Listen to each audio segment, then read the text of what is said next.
अरे कपड़े धूप में किससे पूछकर सुखा रहे हो? तुम्हारे बाप की धूप है क्या? धूप चोर कहीं के, शर्म नहीं आती? गरीब मुल्क को नुकसान पहुंचा रहे हो, हुकूमत को लूट रहे हो। अरे साहब, पूरी दुनिया के लोग कपड़े धूप पर ही सुखाते हैं, इसमें चोरी कैसी? जल्दी से अपने कपड़े उतारो। क्यों साहब, मुझे बगैर कपड़ों के देखना चाहते हो? अरे जो तार पर सुखाने के लिए लटकाए हुए हैं वो उतारो, अगर नहीं तो खर्चा पानी दो और अपनी जान छुड़ाओ। मैंने धूप चोरी करते हुए रंगे हाथों पकड़ लिया है।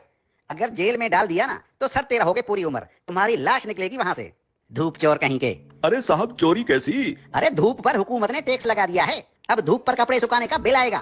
हाँ, लेकिन साहब हमने तो सुना है कि हुकूमत ने सोलर सिस्टम पर टैक्स लगाया है। अरे सोलर सिस्टम क्या पानी पर चलता है? नहीं साहब, सोलर सिस्टम तो धूप पर ही चलता है। तो टैक्स किस पर लगा? साहब सोलर सिस्टम पर। अरे धूप पर लगा ना, मुझे पागल समझ रखा है क्या? धूप चोर कहीं के। धूप को सरकार ने अपनी तहवील में ले लिया है, खबरदार जो मुफ्त में धूप इस्तेमाल की। अब सोच क्या रहे हो? उतारो कपड़े। साहब मैं सोच ये रहा हूँ कि कैसे कैसे टैक्स लगा रही है हुकूमत हम आवाम पर। रेडियो हमारे बाप दादा सुनते थे और उसका टैक्स अब हम अदा कर रहे हैं। पीटीवी हम देखते नहीं, उसका टैक्स भी देना पड़ता है। बिजली का मीटर अपने पैसों से खरीदा और लगाया अपने घर की दीवार पर, लेकिन उसका किराया टैक्स की सूरत में देना पड़ता है। बिजली आने का टैक्स, बिजली जाने का टैक्स। अरे साहब, हम कौन कौन से टैक्स अदा करें?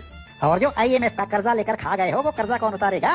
अभी तो सांस लेने पर भी टैक्स लगेगा। मुफ्त में ऑक्सीजन गैस इस्तेमाल कर रहे हो, अपने बाप का माल समझ रखा है क्या?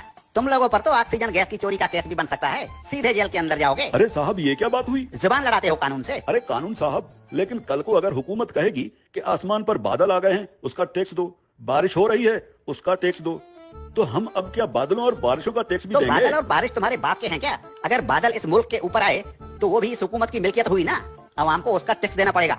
और अगर बारिश हुई तो बारिश का टैक्स भी देना पड़ेगा। बादलों और बारिशों के बाप का मुल्क है क्या ये? हाँ।